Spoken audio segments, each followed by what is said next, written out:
Greetings and welcome to the Flora Growth First Half 2021 conference call. At this time, all participants are in a listen-only mode, and this conference is being recorded. Following their initial formal remarks, Flora Growth will conduct a question-and-answer session. Webcast participants can submit a question directly through the webcast. Further instructions will be provided as the Q&A begins. The host of today's call will be Evan Veryard, Flora Growth's Vice President of Investor Relations. On the call with him today with prepared remarks are Louise Marchand, Chief Executive Officer, Jason Warnock, Chief Revenue Officer, Director and Lead Scientific Advisor, Dr. Annabelle Manalo-Morgan, James Williams, VP of Corporate Development, and Lee Lederman, Chief Financial Officer. They will be discussing the results for the first half of fiscal year 2021 and answering related questions. As a reminder, our first half earnings release was issued after market close today, and a copy of that press release can be found in the Investor Center on Flora's website and EDGAR. Now I will turn over the call to our host, Evan Veryard. Thank you, operator. I would like to note that during this call, management's prepared remarks may contain forward-looking statements within the meaning of applicable securities legislation, and management may make additional forward-looking statements during the Q&A session. Forward-looking statements may include, but are not limited to, statements with respect to Flora's financial performance, growth in revenue and earnings, and business prospects and opportunities. Forward-looking statements are subject to known and unknown risks, uncertainties, and other factors that may cause actual results to be materially different from the conclusions, forecasts, or projections expressed or implied by such forward-looking statements. These statements do not guarantee future performance, and therefore undue reliance should not be placed upon them. Certain material factors and assumptions have been applied in drawing the conclusions or making forecasts or projections reflected in such forward-looking statements. A description of the factors that could affect and the assumptions underlying Flora's forward-looking statements can be found in the risk factors contained in Flora's fiscal 2021 first half financial results press release and in Flora's filings with the Securities Exchange Commission. Flora undertakes no obligation to publicly correct or update the forward-looking statements made during the presentation to reflect future events or circumstances except as may be required under applicable securities laws. At this time, it is my pleasure to introduce Flora Growth's Chief Executive Officer, Louise Marchand. Thank you, Evan. Welcome everyone to Flora Growth's first earnings call. Thank you to all of the participants for your interest in Flora. Today, my team and I will comment on the first half 2021 results, as well as provide color on second half expectations with a focus on three key components to Flora's strategy: the developments that occurred with our wholesale cannabis operations, our robust M&A strategy, and an outlook on the expansion of our product portfolio. As a foreign private issuer, we are only required to submit financial results on a half-year basis, where we have 6 months to file the unaudited results in order to maintain a high degree of transparency with the investor community. We have chosen to move forward the communication of this information and release results and forward-looking guidance today. Our full financials will be filed with the SEC within the following weeks. As these are our first financial results as a public company, we want to be 100% sure that our financials are in full compliance with all required standards and fairly represent our business the way it functions. To begin, as it is our first earnings call as a public company, it's important to provide some background on Flora Growth. At the beginning of 2020, Flora launched a Regulation A+ offering, and through the course of the year, we completed a $30 million financing and brought in over 10,000 investors in the process. Across 2020, Flora Growth was largely a pre-revenue company, where we announced a number of important transactions, launched multiple divisions and brands, assembled a key operating team, and built the foundation from which we are growing the business today. Since the beginning of 2021, we've had a very excited year at Flora. On May 11th, we completed our IPO listing on the Nasdaq exchange, becoming the first cannabis company to complete an IPO on an American exchange without a SPAC, reverse merger, or dual listing. Since then, we have been working diligently to position Flora for growth that aligns with our strategic view of the global cannabis market. Flora's strategy is to leverage our natural outdoor cultivation practices to manufacture cannabis derivatives at a competitive cost structure, to develop a product portfolio across multiple industries that will be disrupted by cannabis, and to seek revenue-generating acquisitions and partnerships that offer an accretive distribution network and complement our human capital. Our Cosechemos cultivation facility in Bucaramanga, Colombia, with 247 acres licensed for cultivation, yields demonstrated production costs below 6 cents per gram of dry flower, which is achieved through a combination of geographic factors, including natural water reserves, organic nutrient-rich soil, and 12.5 hours of sunlight, 365 days per year. From a quality perspective, we are in the process of obtaining a GACP and organic certifications, as well as building our extraction facility to EU GMP standards. These standards will give us access to the wholesale cannabis market across the globe, while our low cultivation costs will ensure we remain highly competitive now and in the future. Further, Flora is building an expansive distribution network for its existing product portfolio of cannabinoid and non-cannabinoid-based products, where we are currently selling in over 10 different countries, including the United States, Costa Rica, and the United Kingdom, to name a few. At this time, Flora is focused on aggressively expanding its distribution network across different markets and categories, where we will then look to leverage those channels with additional product SKUs or brands to amplify revenue growth. A perfect illustration of this strategy is our agreement with Tropy, Colombia's largest food and beverage distributor with over 130,000 distribution points, where our goal is to introduce our entire product portfolio across our network. At this time, I would also like to comment on Flora Growth's adherence to robust corporate governance. Flora's board functions to ensure the correct management team is in place, that the strategic direction is correct, and to provide strict oversight on management's actions and performance. We feel confident that we have the correct board in place and the correct controls to ensure effective oversight. Our board is led by Bernie Wilson, a former vice chairman of PwC and current chairman of the Founders Board of the Institute of Corporate Directors. And our board is comprised of 4 independent directors with relevant backgrounds in medical cannabis, CPG, and corporate governance. With Bernie's guidance, we have formed a number of committees, including an audit committee, a compensation committee, and a nomination and corporate governance committee, which ensure Flora Growth operates in a responsible and efficient manner and in accordance with our various corporate policies. Investors can find Flora Growth's corporate documents, including code of conduct, whistleblower policy, trading policies, and anti-bribery and anti-corruption policy under the Investor Center on our website. Later on this call, our CFO will be sharing some insight into our financial performance over the course of the first half of the year. However, I am encouraged to share some of the results for the period, as well as provide revenue guidance to our shareholders for the first time. While we are only halfway through our first revenue-generating year, I am pleased to report that our unaudited net revenues exceeded our original internal estimates at the start of 2021. We have already surpassed the 2 million mark, as compared to approximately 100,000 for the entire year of 2020. This is complemented by a strong gross margin of approximately 60%, a mark we're proud of as an early-stage company.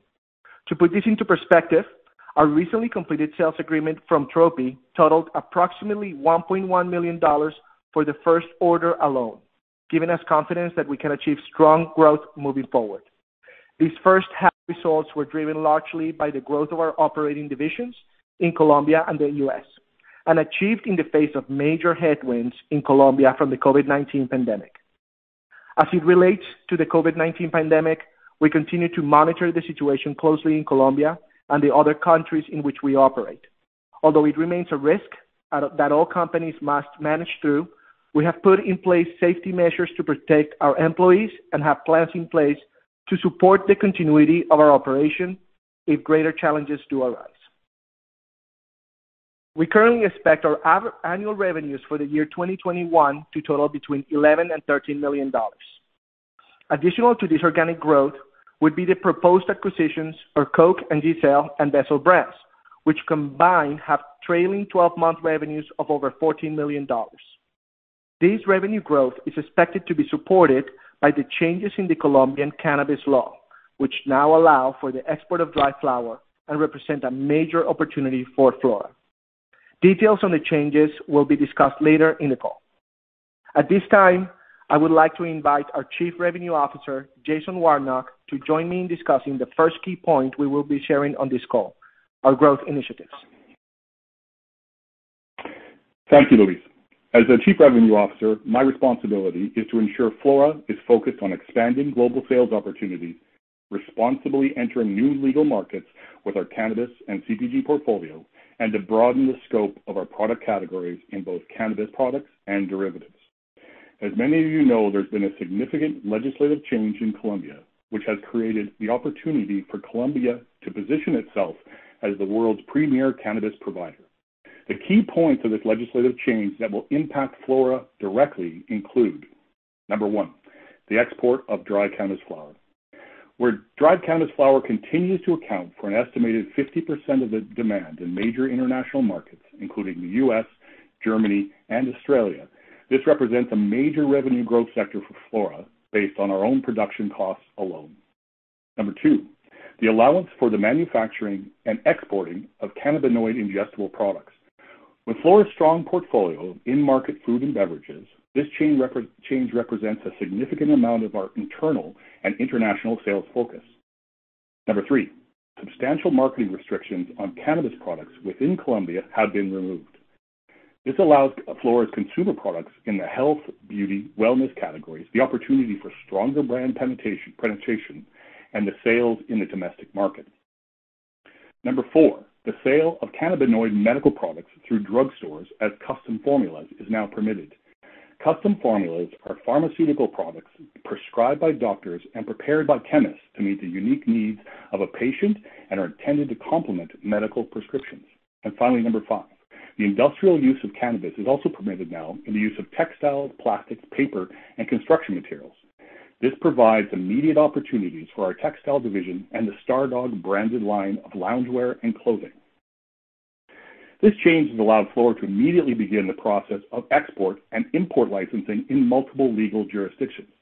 At present, Flora has announced 2 LOIs for wholesale distribution of our dried cannabis products into Australia and South Africa.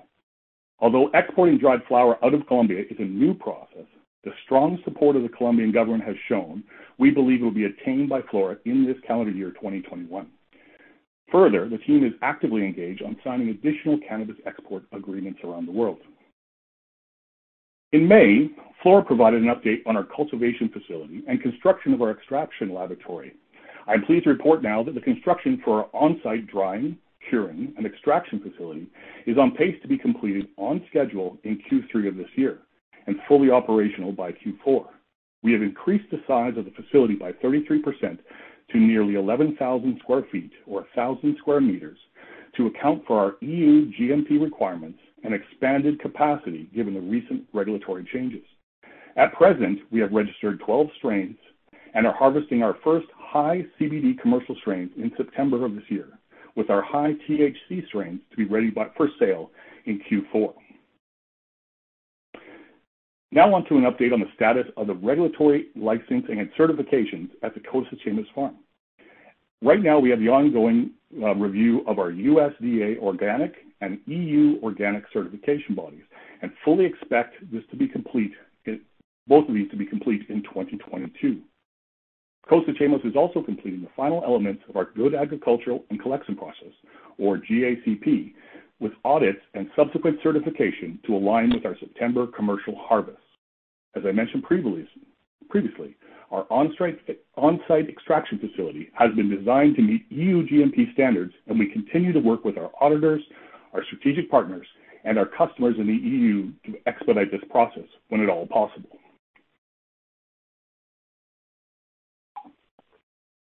Regarding expanding our distribution of cannabis and CPG products, the Casa Whole Foods division is working to expand sales through Tropy's extensive distribution network after signing of the new cannabis law.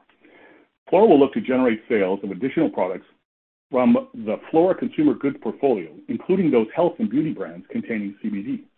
While we are waiting for the final processes to be developed for the new legislation for the registration of processes for food and beverage products, as well as the specific allowances for marketing and the sales of custom formulas. However, these are expected in the short term, and Flora will be well positioned to capitalize, where we expect the sales from Tropy alone to reach nearly $2 million per month within this next year.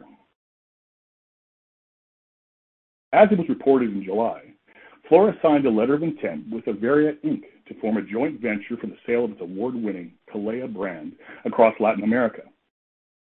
Utilizing Flora's existing GMP production facility in Bogota and Flora Labs' 2,500-plus Colombian distribution outlets, this joint venture will create additional revenue from the pain relief category not currently included in Flora's consumer goods offering.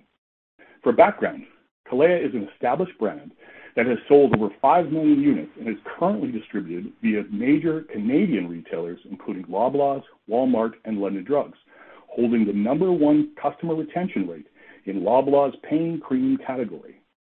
Further, the Veryard JV agreement will also support the development and production of Calea CBD-containing pain cream formulations, produced in Colombia but for the global market, with an immediate focus on the import into the United States. Working with cannabis, however, is not without challenges. With the positive financial start and the Colombian regulations moving in our favor, we cannot discount that this industry, by its very nature, is a very strong uphill battle. Regulation and legislation of cannabinoids, like CBD, are still constantly in flux, straddling the middle ground between a novel food, a nutraceutical, or in numerous jurisdictions, an illegal substance. Operating within the global cannabis sales strategy requires a strict adherence to the changing nature of regulation and patience to follow rigorous guidelines to design new products to enter new markets. As the world begins to open up from COVID, we see both the opportunities but also the challenges of bringing new consumer products to markets where the information and science regarding cannabinoids is only starting and counterfeits and the legacy market still dominate. At Flora, we are dedicated to building the right long-term growth strategy. We understand that the world markets will eventually see the need for these high-quality, properly produced products. But as a newly exporting cannabis business, legacy markets and marks will always present a major risk to our anticipated timelines and revenue projections. The final point I'd like to touch on today is our dedication to scientific research in the therapeutic application of cannabinoids. As it was reported on June 17th, Flora has appointed Dr. Annabelle Manalo-Morgan as our lead scientific advisor to further research and the development of unique product formulations, and to build education for individuals and organizations on the benefits of cannabinoid plant-based medicine. Flora has already begun to further expand our advisory and scientific panel to work with universities in the United Kingdom, the United States, and Colombia to begin clinical trials on human pain utilizing novel CBD oil formulations. On this note, I'd like to pass it over to Flora Director and Lead Scientific Advisor, Dr. Annabelle, to provide more color on Flora's direction in this regard. Thank you, Jason. Today, I would like to provide you with a brief overview of my background, being that I'm new, and highlight the direction Flora Growth will take as it relates to scientific research and medical cannabis as a whole. My work as a doctorate is in neuroscience and cardio-oncology as a cell and developmental biologist at Vanderbilt University in Nashville, Tennessee. My shift in interest in cannabis came about in 2016 when my third child had a stroke at birth and uncontrollable seizures, which had resulted from that. After 5 weeks, we had 38% of his brain removed and a prognosis of paralysis on the right side of his body and immense developmental challenges. When he turned 6 months old, I created a cannabinoid medicine to replace all of his 7 current medicines and began administration of it through his G-tube when he turned 7 months old. My son Macario is now 5, and he attends kindergarten as a normal boy. So because of that, I immediately began educating myself on the state of the cannabis industry by sharing my story at conferences all around the world, meeting scientists, doctors who are active in the space, and I've even served as a chief scientific officer for Tikkun Olam in Israel. And through this journey, just realized there are large fundamental gaps in the scientific angle of the cannabis industry that are not being addressed. I decided to join Flora because their vision is perfectly aligned with mine. The Flora team is led by visionaries that want to see more stories like my son's come to life. Not only is the climatic growing foundation that Flora has built superb, but the infrastructure was done the right way and will cover all of the appropriate certifications for quality, including pharmaceutical development. Together, we are creating active collaborations at the academia and government level to contribute science to the industry that will essentially form the standards of how to define medical cannabis. In addition to the clinical trials, studies, etc., we will ensure that our products launched on the global market will have claims backed by scientific research. This is a big task ahead of us, but an exciting one, and this will be the true differentiator for us amongst the cannabis, nutraceutical, and pharmaceutical spaces worldwide. More information on our clinical trials and the larger scientific advisory board will be released in the next coming weeks. I would like to now pass it over to our Vice President of Corporate Development, James Williams, to discuss our ongoing M&A activity and investments. Thank you.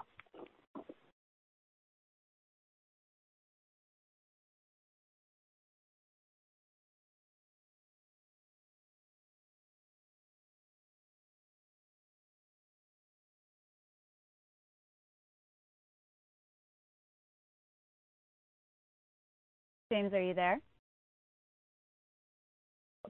Sorry. Thank you, Dr. Annabelle. May I say we are very happy to have you as our newest director. As you can all see, the organic growth outlook for Flora is very strong. That said, it is important to highlight the M&A strategy that we believe will support our growth in the future. Since our IPO in May, only 4 months ago, we have already executed on the majority of what we call phase one of our M&A strategy. This has included our proposed acquisitions of Heimat and Vessel, the JV partnership with Kalea Brand, and their strategic investment to Hoshi International.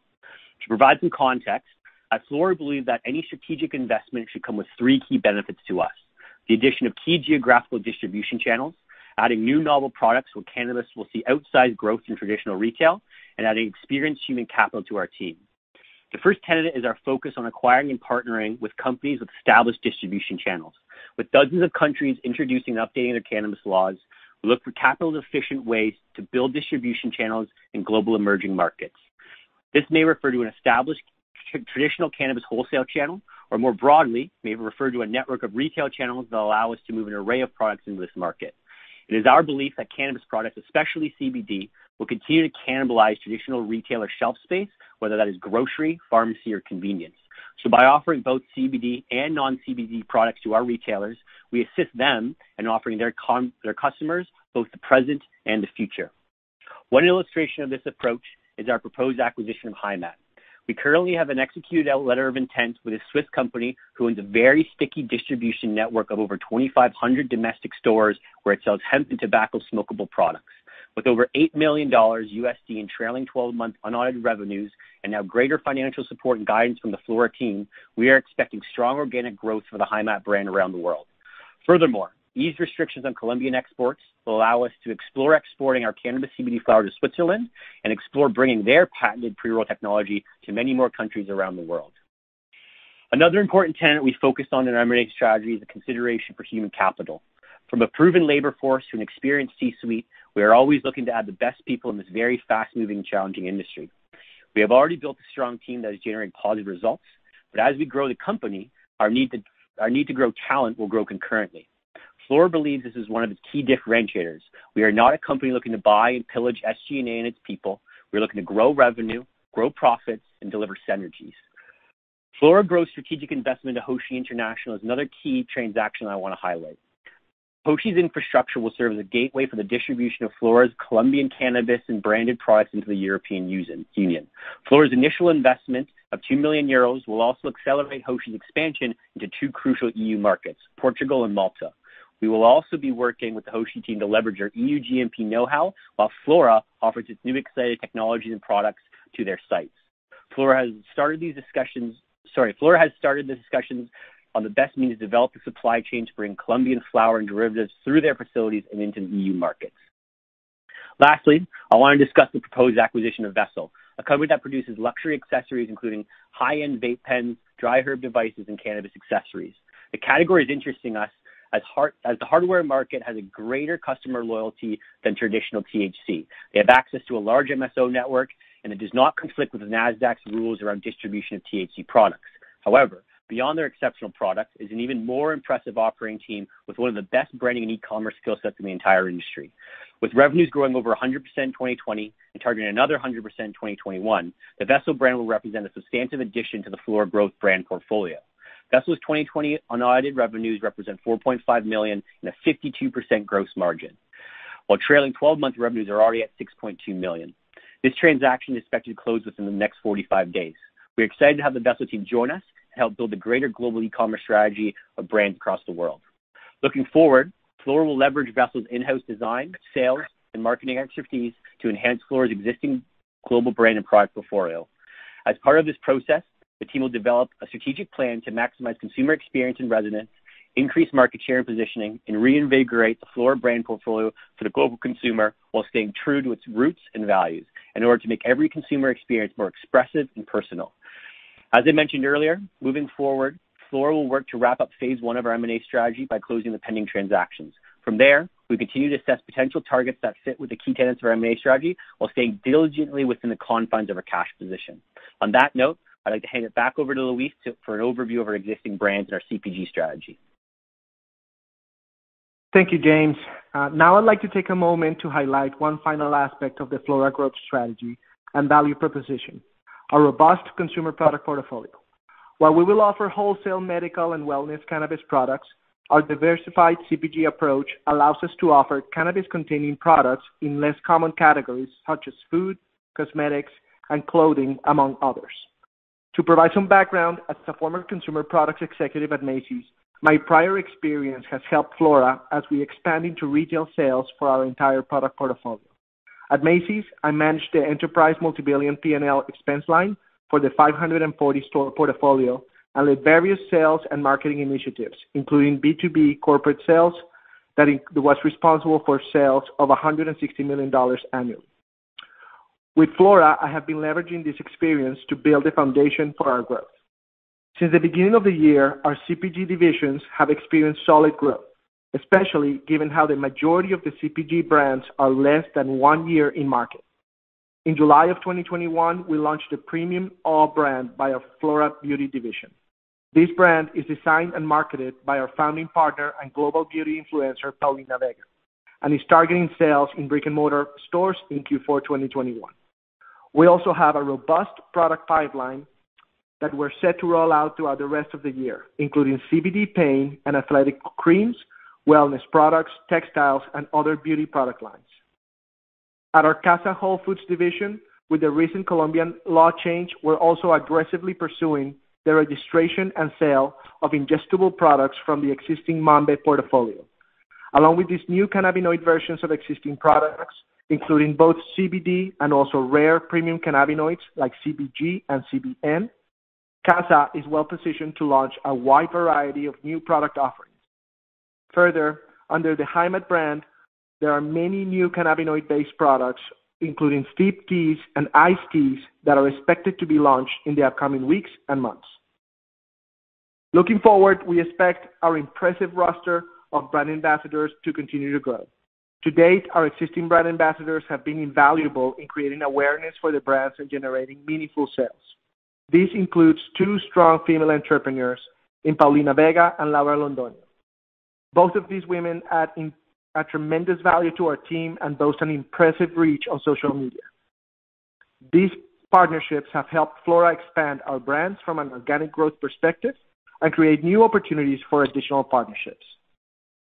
We expect the addition of the Vessel team will solidify Flora's e-commerce strategy, particularly across the United States. With our competitively positioned product portfolio, we are confident that we will see continued organic growth across all of our CPG divisions. I will now pass it over to our CFO, Lee Liederman, to provide the financial overview for the first half of the year. Thank you, Luis. Let me start the financial portion of our call with a bold statement.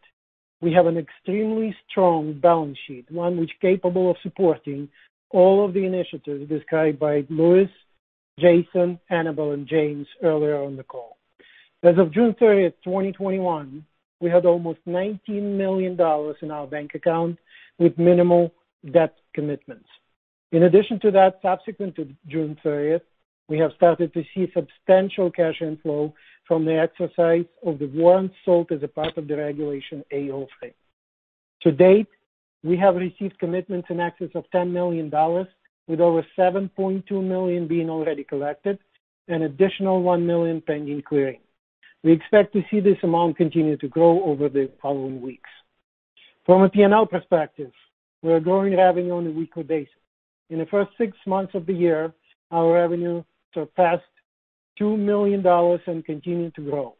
Our gross margin was almost 60%. All divisions contributed to the growth of the business. The primary contribution came from Flora Lab division, followed by Casa Whole Foods, and then Flora Beauty and Hemp Textiles. I expect this number to increase at least 5-fold by the year end. Our expenses for the first 6 months were approximately $6 million. However, we need to remember that during that time, the company went through an IPO process, which added one-time expenses of almost $3 million, which is the part of the 6 which I mentioned. The net loss for the period was close to $4 million and was positively affected by earnings from other non-recurring sources.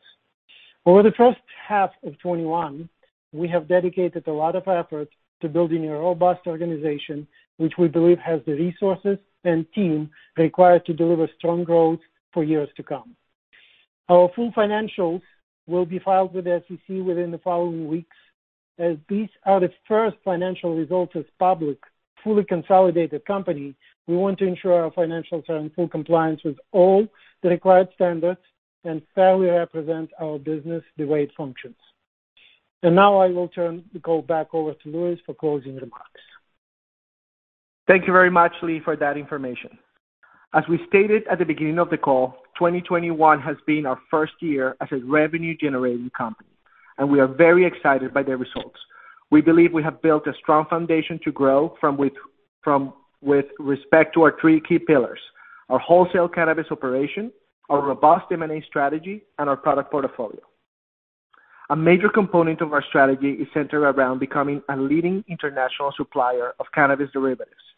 We believe we are well positioned in the global cannabis market with our low-cost premium cannabis flower and derivatives that will allow us to expand distribution, form relationships, and become the leader globally with margins much greater than those of our competition.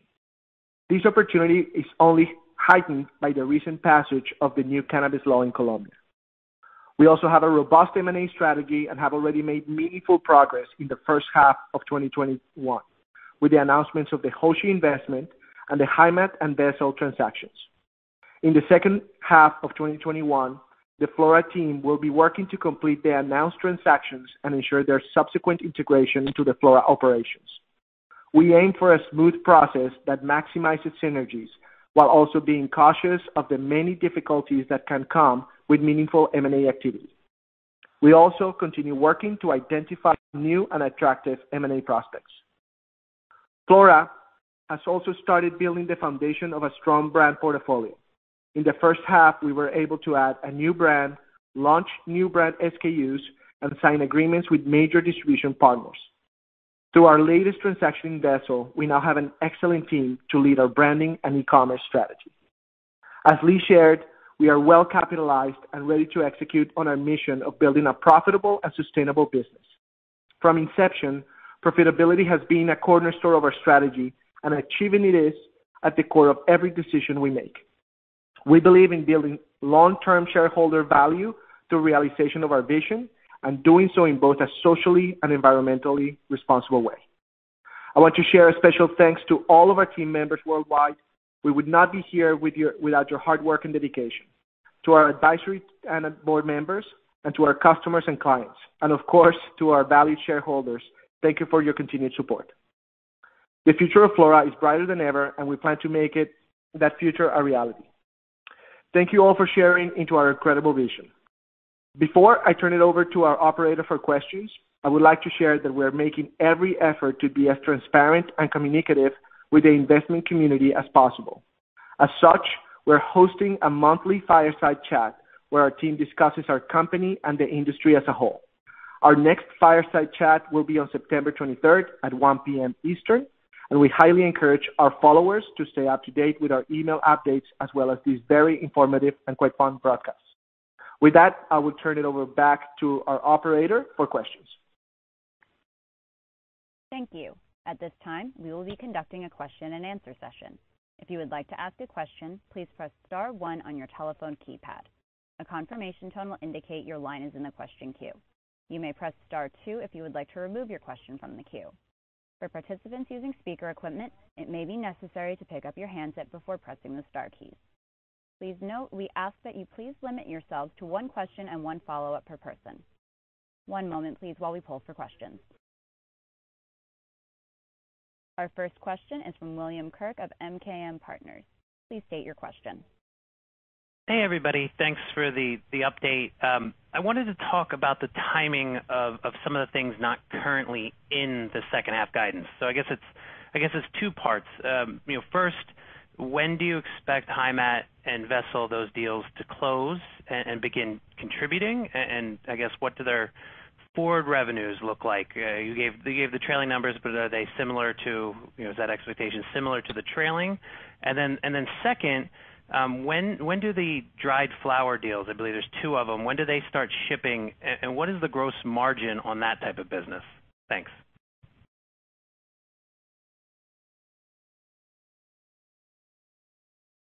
I can start off for that, Bill. It's James here. Thank you for the question. So talking about the acquisition, we are expecting to close very shortly. Obviously, coming through the summer, getting lawyers to put pen to paper and do some work is always a challenge. But we're on a very short timeline with the Vessel deal. We're looking to close that within the next 45 days and obviously contributing at least by Q4. And HiMatt is on a similar path. So kind of expect that timeline for both of them. In regards to your question on gross margins in the flower business and when that will start contributing, our plan is that at least by Q4 on the CBD side and certainly the latest early 2021 for THC. Again, we have a 6-cent grow, even putting a good amount of extra cost in for shipping. The current market sits at around $900 to $1,500 per kilo for strong THC flower, and we're expecting to be able to hit that. So doing the math, the margins are quite juicy for what we're looking at currently. And I'll complement that, Bill, as well. We expect a regulatory checklist for the export of dry flower to come in over the next 90 days, which would put us in a position to export dry flower in Q4. Awesome. This is Jason Warnock. Sorry, Bill, just to echo that. So the CBD high quality or high potency CBD strains, commercialized strains, will be ready in September, and we're looking to the first ones to go into Australia on those high CBD strains. The high THC ones are a little bit behind that because they're completing the analysis of it. But as soon as we have both the quota, export quota, and the COAs aligned with our import licensing, it's actually a fairly quicker process than you'd expect, but we look to be exporting by Q3, Q4 this year on multiple fronts. Excellent, thank you. And as a follow-up, there's partnerships and prospects in a lot of different regions, and I guess sometimes I personally maybe lose focus on what's already happening in the U.S. So can you help us with some milestones or some goals that you have for the U.S. with maybe Flora Beauty's direct-to-consumer business, or even potential partnerships that you could find on the traditional department store type of business? I'll take that question, Bill. You're absolutely right. That is something that we're currently working on. We're distributing Flora Beauty products in 45 out of 50 states, those that allow for the distribution of skincare topical products with their in-state laws. But we're actively pursuing distribution in traditional brick-and-mortar retail.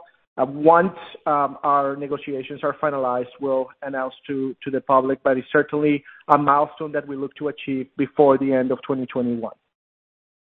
And if I could just tag on the back of that, beyond the skincare and beauty, we're actively looking for opportunities to bring our other divisions in, including doing even if we're doing contract manufacturing in the U.S.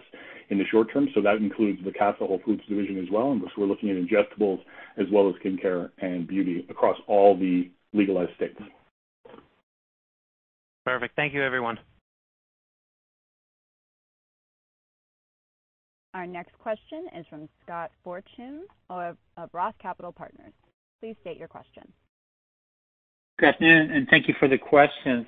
Congratulations on executing all the different plans going forward. Can you provide a little update or color on the cultivation side, the quantity, kind of type of yields you're obtaining compared to the average yields of about 125 a gram per se around the world? And then just quantify the plannings as you look forward to end of 2021 going into 2022. And with that, a little more color on the export opportunity and the potential, quotas and such moving forward into 2022, timing around that. I think that question should go to Jason. Jason? I was going to say, I was just going to jump in there. So we expect an imminent close on our export quota, which is the quota that allows us to export THC flower. We currently are on a perpetual harvest, and by that I mean we're constantly doing plantings and rootings and propagation and then harvesting every week. Our initial estimates we based on 125 grams just to be conservative. Our actual estimates are upwards of getting closer to 200. It does depend on the strain. As I mentioned, we have 12 strains currently registered, some high CBD, obviously some high THC. So we actually feel like we'll be able to beat the estimates that we provided earlier on the grams per flower, per harvest. But we still look to your bigger question. There's a process ongoing where we're recertifying our cultivars at altitude. The Costa Chamas farm is actually a little higher in altitude. We have to make sure that the COAs are consistent with our growth. So that's what we're looking at right now on our THC production. That's why I say we'll have that by Q4 completed. The September launch of our high CBD strains is in conjunction with our GACP certification, which we've been going through the auditing process for some time on. So those are the two triggers that would allow us to begin export. As I mentioned earlier, the Australian market is already set up with partnerships, so we can look at the export of high CBD. The further on with the export of THC would come past that.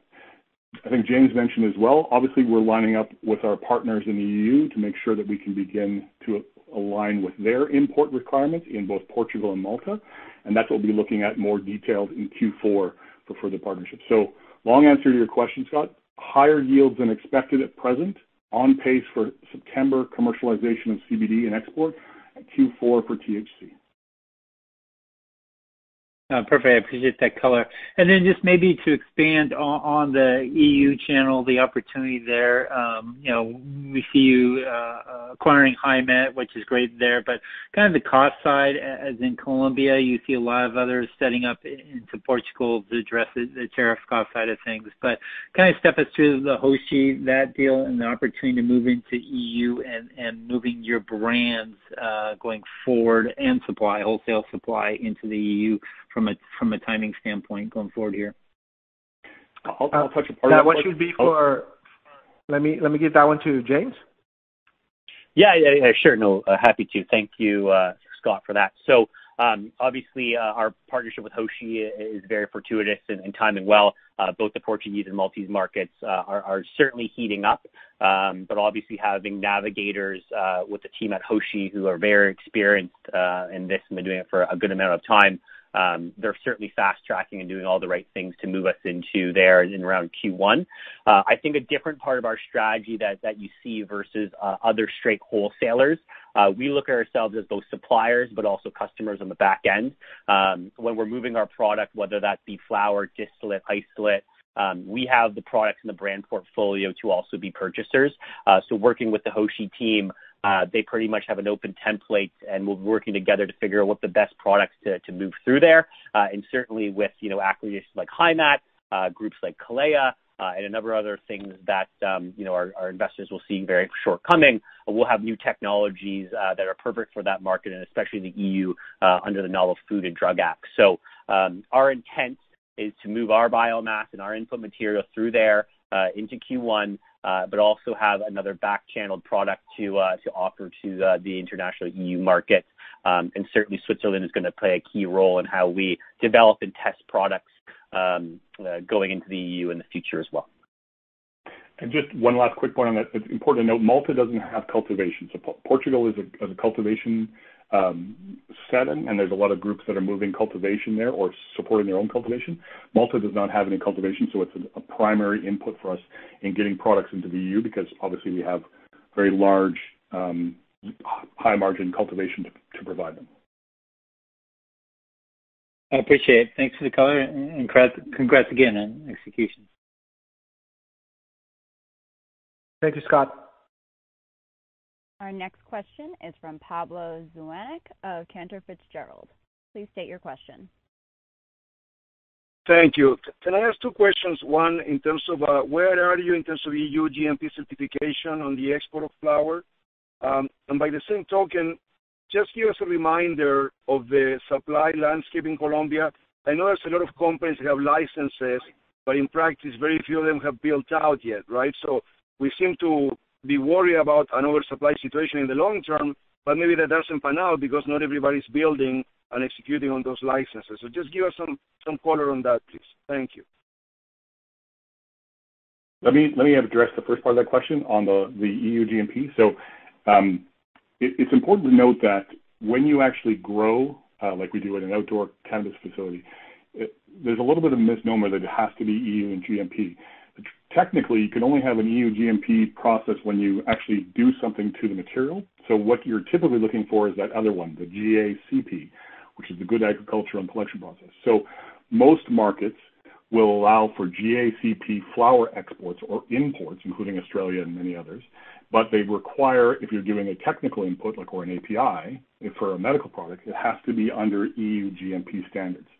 In order to expedite the EU GMP process, which can take some time, and we are considering everything, this was another key component of our transaction with Hoshi, is that you typically need a certifying body or a customer, more importantly, on the other side of the transaction that can support your certification. GMP, of course, is just doing good management practices and have a number of characteristics you have to meet in compliance and design and so forth. But in order to be certified, you need to have a customer and an audit and everything else connected. So the Hoshi deal is more than just an opportunity to pathway. It's an opportunity to accelerate our EU GMP certifications with a customer built into our construction process. As I mentioned earlier, we're completing the facility's construction in Q3. We expect to do all the testing and operations and all the different things into Q4, and then we can really begin to accelerate that process. It may take some time. I mean, the COVID has slowed things down in the past, but our strategic partnership with Hoshi was also very key to accelerating the EU GMP certification. But even without that, export of dry flower is still permitted under GACP to most jurisdictions around the world. And I'll comment on the second part of that question, Pablo, with regards to licenses. You're absolutely right. There's been over 700 licenses that have been granted by the Colombian government.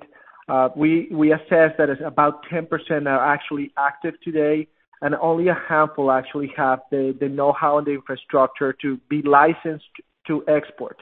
I think to highlight the position at which Flora is today, the strength of our balance sheet and our cash position puts us in a great position to execute on our ability to export and complement the supply chain globally. And I think that's where you're going to see only a handful of players out of Colombia be able to fulfill demand.